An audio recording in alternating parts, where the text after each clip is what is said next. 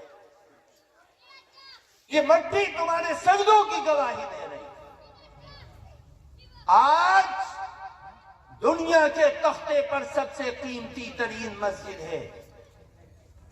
جب لوگ محبت کرنے والے جڑتے ہیں، کسی مدرسے میں چھپر کا ہونا یا ٹین شیڈ کا ہونا یا کسی مدرسے میں فرش کا ہونا، یہ اس سے محبت کرنے والوں کی گواہی ہے کہ اس سے جڑنے والے، اس سے محبت کرنے والے کیسے. آج خدا کی قسم کھا کر کہتا ہوں، اور جو دنیا کے ملکوں میں جاتے ہیں ان سے پوچھ لو، جو دنیا کے تختے پر اڑتے ہیں ان سے پوچھ لو.